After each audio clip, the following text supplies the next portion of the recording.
चला करू, चालू करू. मागं उशी ठेवा, हे आणील उशी ठेवत जा ना. करू, सुरू करू.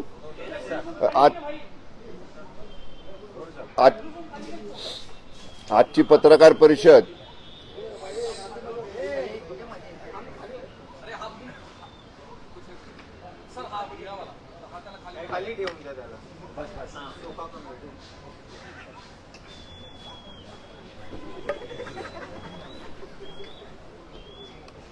तिकडे नको ठेव रे, बाजूला ठेव, खाली ठेव रे. हा, करू चालू. आजची पत्रकार परिषद राज्य शासनानं परवा दिवशी झालेल्या माननीय मंत्रिमंडळाच्या बैठकीमध्ये राज्यातलं पहिलं प्रशिक्षण केंद्र आहे. मी या संदर्भातला प्रस्ताव गेली वर्ष झालं, म्हणजे या विभागाचा मी पदभार स्वीकारल्यानंतर सातत्यानं याच्यासाठी प्रयत्न करत होतो. कारण मुळातच राज्याच्या उत्पन्नामध्ये भर घालणारं तिसरं सगळ्यात मोठं विभाग कुठला असेल तर तो उत्पादन शुल्क विभाग आहे. गेल्या वर्षी साधारणतः 21,000 कोटी रुपयांचा महसूल या विभागानं राज्य सरकारकडे संकलित केला आणि यावर्षी आम्हाला उद्दिष्ट 24,000 कोटी रुपयांचं दिलेलं आहे. हे उद्दिष्ट पूर्ण करण्याचा आमचा सगळ्यांचा प्रयत्न आहे, ते नक्कीच आम्ही करू. पण एक गोष्ट आहे, म्हणजे मला जी जाणवली या विभागाचा पदभार स्वीकारल्यानंतर, की एवढं उत्पन्नाचं स्रोत निर्माण करून देणारा विभाग असताना सुद्धा या विभागाचा जवळजवळ सगळा म्हणजे युनिफॉर्म फोर्स तर आमचा आहेच, म्हणजे आमचा सुद्धा वर्दीतला हा विभाग आहे. पण जसं गुन्हे दाखल करण्यासाठी गुन्ह्याचं शाबितीकरण म्हणजे गुन्हा शाबित झाला पाहिजे याच्यासाठी जसं ट्रेनिंग प्रशिक्षण हे पोलिसांना दिलं जातं किंवा फिजिकल फिटनेस हा जसा पोलिसांच्या भरतीनंतर लगेचच त्याला नाशिकचं प्रशिक्षण केंद्र असेल, खंडाळ्याचं प्रशिक्षण केंद्र असेल, या ठिकाणी पुण्याचं प्रशिक्षण केंद्र असेल, या ठिकाणी जसं त्यांना प्रशिक्षण दिलं जातं तसं आमच्या उत्पादन शुल्क विभागातल्या अधिकारी कर्मचाऱ्यांना हे पोलिसांच्या प्रशिक्षण केंद्रामध्ये आम्हाला पाठवावं लागतं. आणि म्हणून हा स्वतंत्र प्रस्ताव आपण तयार केला. माननीय मुख्यमंत्री महोदय जेव्हा मागच्या महिन्यामध्ये उत्पादन शुल्क भवनच्या उद्घाटनाला मुंबईमध्ये आले होते तेव्हा मी त्यांना आग्रह केला, विनंती केली आणि माननीय शिंदे साहेबांनी त्याच कार्यक्रमामध्ये ताबडतोब मंत्रिमंडळापुढे हा प्रस्ताव आणा म्हणून आदेश केले. त्याप्रमाणे आपण तो आणला. एकूण हा उत्पादन शुल्क विभागाचा जो काही प्रशिक्षण केंद्राचा खर्च आहे तो 348 कोटी रुपयांचा आहे. 50 एकर जागेमध्ये आपण अत्यंत अत्याधुनिक अशा पद्धतीचं हे प्रशिक्षण केंद्र करतोय. याच्यामध्ये आपल्याला अंतर्गत रस्ते, संरक्षण भिंत, विद्युत पुरवठा, पाणी पुरवठा, प्रयोगशाळा, म्हणजे ज्या ज्या आधुनिक बाबी आहेत त्या सगळ्या बाबी आपण याच्यामध्ये समाविष्ट केलेल्या आहेत. माझ्या सातारा जिल्ह्यामधल्या पाटण तालुक्यातल्या वाटोळे हे नावाचं गाव आहे, जे अत्यंत निसर्गरम्य परिसर आहे. म्हणजे पूर्वी ज्या ठिकाणी नवीन महाबळेश्वर हे प्रस्तावित होतं त्यातला काही भाग या गावाच्या किंवा या प्रशिक्षण केंद्राच्या मध्ये समाविष्ट आहे. एक अत्यंत चांगलं केंद्र आपण या ठिकाणी सुरू करतोय. याच्या पाठीमागचा उद्देश आमच्या लोकांचा, आमच्या फोर्सचा फिजिकल फिटनेस राहिला पाहिजे. सतत म्हणजे एकदा ट्रेनिंग देऊन आल्यावर असं नाही, जसं रिव्हिजन कोर्स पोलीसमध्ये असतात की एकदा प्रशिक्षण झाल्यानंतर परत दुसऱ्या वर्षी सुद्धा प्रशिक्षणाला जावं लागतं, तसंच पॅटर्न किंबहुना त्याच्यापेक्षा आधुनिक पॅटर्न याच्यामध्ये आपण करतो. या केंद्रासाठी आपण जवळपास 51 नवीन पदं ही आमच्या विभागामध्ये आपण या ठिकाणी मंजूर करतोय. पण ती मंजूर होईपर्यंत 750 पदांची नवीन जाहिरात ही आम्ही निर्गमित केलेली आहे. त्याची लेखी परीक्षा पण झालेली आहे. टाटा कन्सल्टन्सी कंपनीने ती परीक्षा घेतली, त्यांचा निकाल आल्यानंतर ही 750 पदं आमच्याकडे मिळतील आणि 144 पदं ही एमपीएससी मार्फत भरण्याची सुद्धा प्रक्रिया आमची सुरू आहे. एमपीएससीला रिक्वेस्ट आमची गेलेली आहे. जेव्हा ती 144 पदं आणि ही 750 पदं म्हणजे जवळपास 900 पदं ही आमच्याकडे नव्याने येतील. त्यातली मॅक्झिमम पदं ही ह्या 51 पदांमध्ये आम्ही कशी ऍडजस्ट करता येईल त्याचाही आमचा प्रयत्न आहे. एक महत्वाची गोष्ट, स्वतंत्र सायबर सेल आमच्या विभागामध्ये पहिल्यांदा आपण या प्रशिक्षण केंद्रामध्ये चालू करतोय. आपण जर पाहिलं तर परराज्यातनं जी दारू म्हणजे आपण म्हणतो गोवा बनावटीची जी दारू परक्या राज्यातनं येते आणि त्याच्यावर हिथं लेबल लावून ती हिथं विकली जाते आणि त्याच्यामुळं जे लायसन होल्डर दुकानदार आहेत त्यांच्या अधिकृत ज्यांना लायसन दिलंय त्यांच्या विक्रीवरती विपरीत परिणाम बनावट दारूमुळे होतो. तर त्याचं ट्रेसिंग आणि ट्रॅकिंग करण्यासाठी आपण स्वतंत्र सायबर सेल पहिल्यांदा राज्य उत्पादन शुल्क विभागात या केंद्रामध्ये आपण या ठिकाणी प्रस्तावित केलेला आहे. कालच GR झालाय. अजून जरी आचारसंहिता लागायला 1-2 दिवस अवधी असला तरी आज किंवा उद्याच माझ्या विभागाच्या सगळ्या अधिकाऱ्यांची मी याच्यासाठी बैठक घेतोय आणि तातडीनं पुढच्या सगळ्या प्रक्रिया म्हणजे ह्याचं डिझाईन फायनल करणं, ह्याची जागा ताब्यात घेणं आणि जागा सुदैवानं ही 50 एकर जागा राज्य सरकारची आहे. सातारा जिल्हाधिकाऱ्यांनी शासनानं ही केंद्र मंजूर केल्या ही जागा हस्तांतर करण्याला महसूल विभागाने माननीय महसूल मंत्री विखे पाटील साहेबांनी तशा सूचना या जिल्हाधिकारी साताराला दिलेल्या आहेत. मी सुद्धा तिथला पालकमंत्री आहे आणि ती जागा सुद्धा आमच्याकडे ताबडतोब हस्तांतर होईल. त्यामुळे कुठली तांत्रिक टेक्निकल अडचण याच्यामध्ये नाही. तूर्त बजेट प्रोव्हिजन होण्याच्या अगोदर एकूण 348 कोटी रुपयाचा जो खर्च आहे त्यातले 25 कोटी रुपये माझ्या विभागाला जो नियतवय उपलब्ध आहे त्या नियतवयामधनं काम सुरू करण्यासाठी 25 कोटी रुपयाची तरतूद माझ्या विभागाने याच्यासाठी केलेली आहे. राज्यातलं पहिलं राज्य उत्पादन शुल्क विभागाचं प्रशिक्षण केंद्र हे मंजूर झालेलं आहे आणि लवकरच त्याच्या कामाला देखील सुरुवात होईल. धन्यवाद. 348 कोटी एकूण 348 कोटी रुपयांचा आमचा आराखडा आहे आणि अजून कालावधी आम्ही 1.5 वर्षाचा दिलेला आहे. 18 महिन्यांचा कालावधी आहे. परंतु सगळ्या गोष्टी मान्यता घेणं म्हणजे बांधकामाचे परवाने घेणं, त्याचं हाय पॉवर कमिटीकडे तो प्रस्ताव जाणं, ह्या सगळ्या गोष्टींना जरी थोडा वेळ लागणार असला तरी 1.5 ते 2 वर्षाच्या आत हे केंद्र कार्यान्वित होईल अशा पद्धतीनं आम्ही काम करू.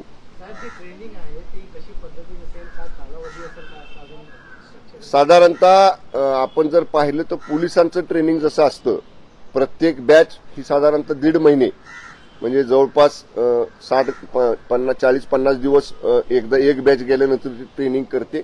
आम्ही याच्यासाठी सुरुवातीच्या काळामध्ये प्रतिनियुक्तीवर जसं पोलीस प्रशिक्षण केंद्राचे प्राचार्य असतात पोलीस विभागातनं गेलेले तसं आमच्या लोकांना हे ट्रेनिंग देण्यासाठी आम्ही सुरुवातीची 1-2 वर्ष पोलीस विभागाचे प्राचार्य दर्जाचे अधिकारी प्रतिनियुक्तीवर आमच्या या केंद्रासाठी आम्ही घेणार आहोत. नाही, माझा हा विषय संपू दे ना आधी. हे थोडंसं महत्वाचं आहे का पहिलं केंद्र आपण राज्यात करतोय म्हणजे अजूनपर्यंत आमच्याकडे नव्हतं. मग तो एकदा संपला की मग तुमची सगळी उत्तरं देतो मी.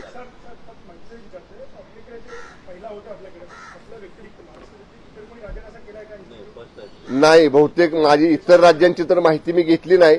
आपल्याच राज्यात नव्हतं. मी तुम्हाला मगाशी जे म्हणलं ना आमच्या लोकांना राज्य उत्पादन शुल्कच्या आम्हाला पोलिसांच्या ट्रेनिंग सेंटरमध्ये त्यांना जेव्हा जागा शिल्लक असेल तिथं तेव्हा ते आम्हाला ऍब्झॉर्ब करायचे.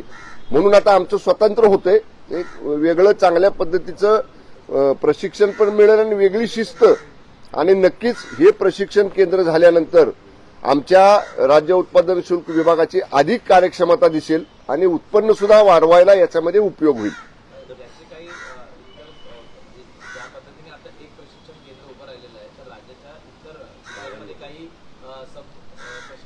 नाही, आधी हे तर चालू होऊ द्या. हेच मुळात पहिल्यांदा झालं आणि म्हणजे आपण बघू साधारणतः कार्यान्वित झाल्यानंतर पहिल्या वर्षाचा आणि नंतर लगतच्या दुसऱ्या वर्षाचा कसं प्रशिक्षण दिलं जाते त्याचे मी म्हणलं तसं कार्यक्षमतेवरती इफिशियन्सीवरती कसा परिणाम होतोय हे सगळं त्यावेळी बघू आपण. पण पहिलं तरी आपण हे पाटण तालुक्यामध्ये सुरू करतोय.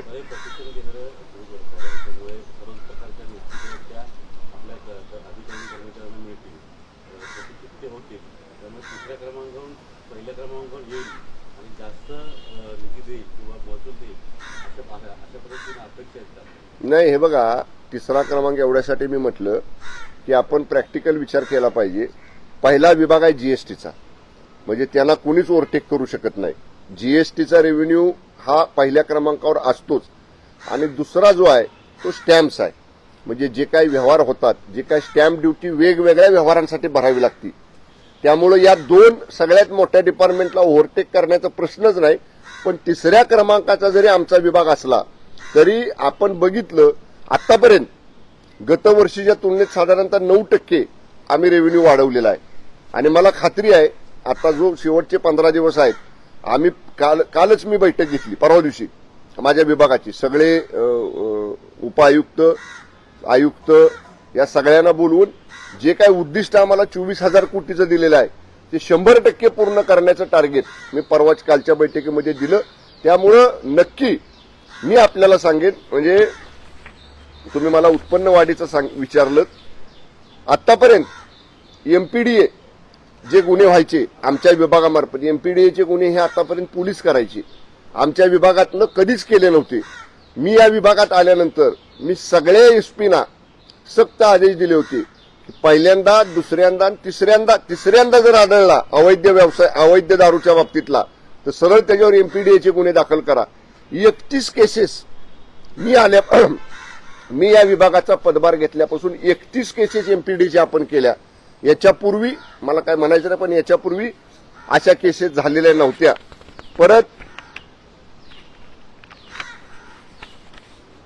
गुन्ह्यांचं जे प्रमाण आहे ते अवैध सगळ्या प्रकारच्या गुन्ह्यांमध्ये गतवर्षीच्या तुलनेत 5.90 म्हणजे 6% गुन्हे दाखल करण्यामध्ये सुद्धा आपण वाढ केलेली. म्हणजे जे नेहमी सांगितलं जातं की अवैध दारूवरती, गोवा बनावटीच्या दारूवरती इतर ठिकाणी कारवाया का होत नाहीत, तर गतवर्षीच्या तुलनेत यावर्षी 6% आपण सर्व प्रकारच्या अवैध दारूवरील कारवायांमध्ये सुद्धा वाढ केलेली आहे. त्यामुळं माझ्याकडं हे प्रशिक्षण केंद्र आमचं झाल्यानंतर कार्यक्षमता मी एवढ्यासाठी म्हटलं की सायबर सेलचं नॉलेज आमच्या लोकांना मिळेल, अधिक गुन्ह्यांचं म्हणजे कायद्याचा कसा वापर करायचा, अधिक कार्यक्षमपणे कसे गुन्हे दाखल करायचे, हे सगळं या केंद्रामार्फत होईल. आणि त्यामुळं अप्रत्यक्षरित्या उत्पन्न वाढायला सुद्धा त्याची मदत होईल. ओके, आता काय दुसरे प्रश्न असतील तर विचारा. राज्य सरकार का पहला स्टेट एक्साइज डिपार्टमेंट का ट्रेनिंग सेंटर कैबिनेट ने परसों की मीटिंग में उसको सैंक्शन दिया है. वो ये ट्रेनिंग सेंटर का ऑफिशियल जीआर कल निर्गमित हुआ है. सातारा जिले में पाटन तालुका के वाटोड़े गांव में 50 एकर्स लैंड में ये ट्रेनिंग सेंटर होने वाला है. उसके लिए जो जगह चाहिए वो जगह भी गवर्नमेंट लैंड हमारे पास अवेलेबल है. वहां का मैं गार्डियन मिनिस्टर हूं. मैंने रेवेन्यू मिनिस्टर साहब ऑनरेबल विखे पाटिल साहब को रिक्वेस्ट किया है और उन्होंने भी इसको मान्यता मिलने के बाद तुरंत ये गवर्नमेंट टू गवर्नमेंट लैंड जाने वाली है, गवर्नमेंट के रेवेन्यू डिपार्टमेंट से गवर्नमेंट के एक्साइज डिपार्टमेंट को, तो उसको तुरंत देने का उन्होंने जिलाधिकारी को आदेश किया है. 348 करोड़ का ये पूरा प्रोजेक्ट है. 50 एकर्स में ये होने वाला है. वहां पे फिजिकल फिटनेस का ट्रेनिंग, एक्साइज लॉ का ट्रेनिंग, सब इसमें पहली बार हमारे एक्साइज डिपार्टमेंट में साइबर सेल का अलग से हम लोग यहाँ इंस्टॉल कर रहे हैं. साइबर सेल का भी ट्रेनिंग ये ट्रेनिंग सेंटर में हमारे जवानों को, हमारे ऑफिसर्स को मिलेगा.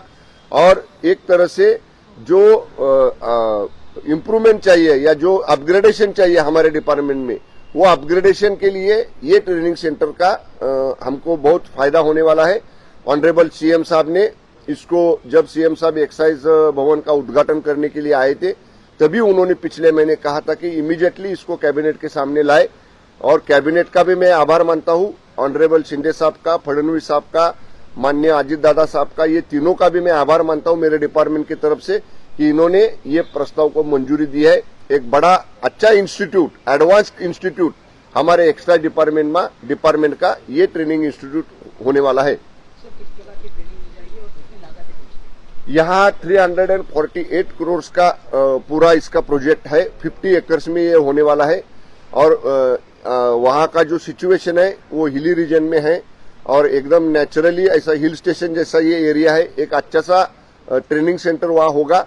फिजिकल फिटनेस का ट्रेनिंग दिया जाएगा, एक्साइज लॉ कैसा इंप्लीमेंट किया जाए, और जो आउटर स्टेट से इलीगल लिकर आती है महाराष्ट्र में उसको प्रोहिबिट करने के लिए साइबर सेल का या साइबर इसका कैसा उपयोग किया जाए, इसका भी इसमें ट्रेनिंग दिया जाएगा। शुरुआती के काल में जो पुलिस ट्रेनिंग सेंटर के प्रिंसिपल्स है पुलिस डिपार्टमेंट के, पहले 1 साल या पहले 2 साल के लिए उनको हम डेपुटेशन पे हमारे डिपार्टमेंट में लेंगे। अभी मेरे डिपार्टमेंट में 750 पोस्ट का एडवर्टाइज निकला है। टाटा कंसल्टेंसी कंपनी ने उसका एग्जाम भी लिया है। अभी खाली उनका फिजिकल ग्राउंड बाकी है। वो लोग हमारे डिपार्टमेंट में नए रिक्रूट हो जाएंगे। 140 सीट्स का हमने रिक्वेस्ट हमारे डिपार्टमेंट का एमपीएससी को दिया है। जो पोस्ट एमपीएससी रिक्रूट करने वाली है उसका भी प्रोसेस चालू है। ये 750 और ये 140 करके 900 ऑफिसर्स और स्टाफ 1-2-3 महीने में हमारे डिपार्टमेंट में आ जाएंगे।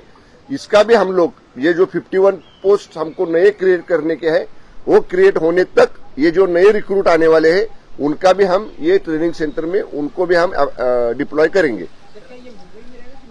ये मैंने अभी बताया, सातारा जिले में मेरा जो कॉन्स्टिट्यूंसी है पाटन तालुका, वहां जो गांव है वाटोले करके, वहां होने वाला है। अभी इसको सैंक्शन मिला है। इसका बजट प्रोविजन अगली बजट में गवर्नमेंट की आएगी।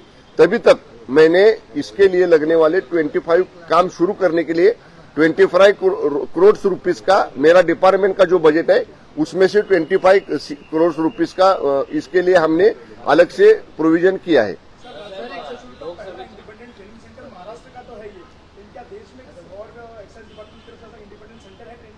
ये तो मैंने कभी इसका इंफॉर्मेशन नहीं लिया है, लेकिन ये मेरे पास अभी नहीं है। लेकिन हमारे पास ही नहीं था, इसलिए हमने इसके ऊपर, मैंने जब ये डिपार्टमेंट ऑनरेबल शिंदे साहब ने मेरे को दिया, ये डिपार्टमेंट सौंपा, तभी से मेरा ये व्यू था कि कोई नया रिफॉर्म इस डिपार्टमेंट पे लाए, क्योंकि 3rd highest revenue gaining department ये है। ये मोस्ट इफिशिएंट होना चाहिए। इसके स्टाफ यूनिफॉर्म स्टाफ है हमारा। हमारे स्टाफ को भी पूरी तरह से जैसे पुलिस यूनिफॉर्म स्टाफ है उनको एक शिस्त रहती है, वैसी शिस्त हमारे भी डिपार्टमेंट में आए, अपडेटेड रहे एक्साइज लॉ के बारे में, पुलिस लॉ के बारे में।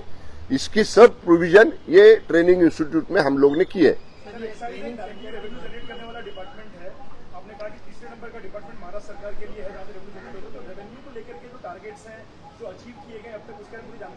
मैंने दिया ना अभी, लास्ट ईयर का हमारे रेवेन्यू कलेक्शन 21,500 करोड़ का था। ये साल हमको 24,000 करोड़ का रेवेन्यू टारगेट दिया है। अभी तक हमने टारगेट अचीव करने के लिए सब प्रयास किए।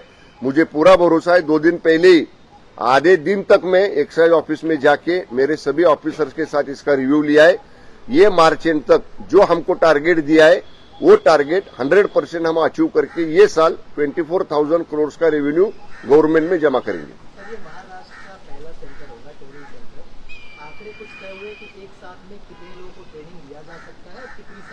अभी तो 100 लोगों की एक बैच, ऐसा हमारा प्लानिंग है। और एक बैच जाने के बाद 8 दिन का गैप रहेगा, फिर दूसरी बैच आएगी। लेकिन अभी तक तो हमने ऐसा प्लानिंग किया है कि पहले साल 500 से 750 लोगों को एक साल भर में ट्रेनिंग दिया जाएगा। 500 से 750 तक हमारे डिपार्टमेंट के। ओके, आता घ्या दुसरे विषय घ्या। ते बघा आता सगळे उठले। लोकसभा निवडणुका या तोंडावर आहेत आणि हे बंद करू, हे बंद करू। युतीचा काही फॉर्म्युला ठरतोय का? काही एक्सचेंज ऑफर देखील ठरत असल्याचं कळत आहे। म्हणजे ज्या पद्धतीने पश्चिम उपनगरात एक जागा सोडून ठाणे, दक्षिण मधली एक जागा सोडून रत्नागिरी, सिंधुदुर्गची देखील ऑफर असल्याचं कळत आहे। युतीचा सिंगल लाईन फॉर्म्युला आहे, 45+ इन महाराष्ट्र। त्यामुळं याच्यामध्ये कसल्याही पद्धतीची तडजोड नाही। 45 खासदार महायुतीचे निवडून आणायचे नंबर 1। माझ्या पक्षाचं म्हणाल, शिवसेनेचं, तर मी पहिल्या दिवशीपासून सांगतोय, मागच्या वेळी ज्या जागा आम्ही लढलो त्या तर जागा आम्हाला मिळाल्याच पाहिजेत। त्याच्यासाठी आम्ही आग्रही आहोत।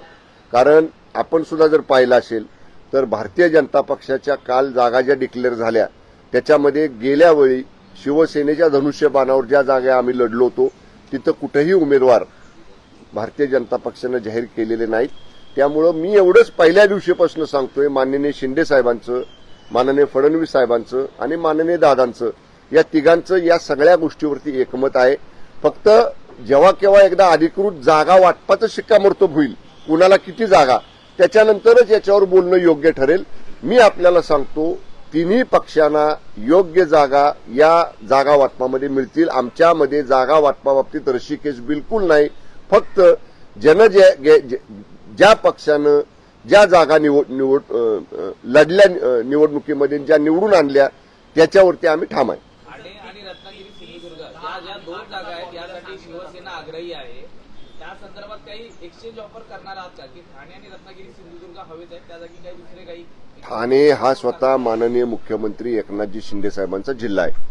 गेली 2.5 वर्ष त्या जिल्ह्याचा मी पालकमंत्री आहे. शिवसेनेचं संघटन तिथं मजबूत आहे. त्यामुळं एक्सचेंज ऑफरचा प्रश्नच निर्माण होत नाही. परंतु तरी पण मी सांगितलं, आम्ही लहान कार्यकर्ते आहोत, आम्ही लहान आहोत पक्षामध्ये. पक्षाचा अंतिम निर्णय जागा किती घ्यायच्या, एकाच्या बदल्यात एखादी जागा दुसरी एक्सचेंज करायची का, याचा सगळा अधिकार आमच्या पक्षानं कार्यकारिणी बैठकीत माननीय मुख्य नेते आणि मुख्यमंत्री एकनाथजी शिंदे साहेबांना दिलेला आहे. पण मध्यंतरी आम्ही सर्व मंत्री महोदयांनी माननीय शिंदे साहेबांची भेट घेऊन त्यांना आग्रह केलेला आहे की 2019ला जेवढ्या जागा मिळाल्या होत्या तेवढ्या तरी जागा किमान या शिवसेनेला मिळाल्या पाहिजेत. आणि हा आग्रह भारतीय जनता पक्षाच्या केंद्रीय नेतृत्वाकडे पक्षाच्या वतीनं आपण धरावा अशी विनंती आम्ही आमच्या मुख्य नेत्यांना केलेली आहे.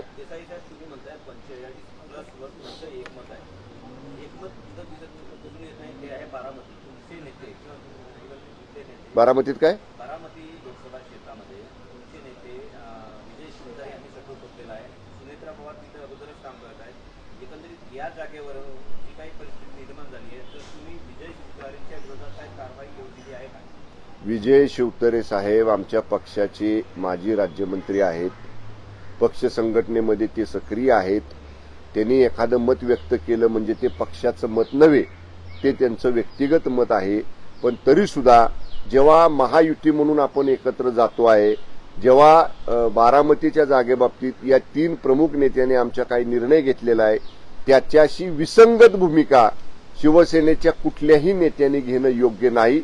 निश्चितपणे शिवतारे बापूंच्या बरोबर चर्चा करून त्यांचे जे काही गैरसमज झाले असतील ते गैरसमज नक्की दूर केले जातील. याच्यावरनं कुठलाही वाद या ठिकाणी होणार नाही. आज मुख्यमंत्र्यांनी 2 वाजता भेटायला बोलवलेलं आहे. त्याचबरोबर ते अपक्ष म्हणून निवडणूक लढवण्यावर देखील ठाम असल्याचं कळतंय. अजून निवडणुका लांब आहेत, जाहीर झालेल्या नाहीत. अर्ज भरण्याची प्रक्रिया सुरू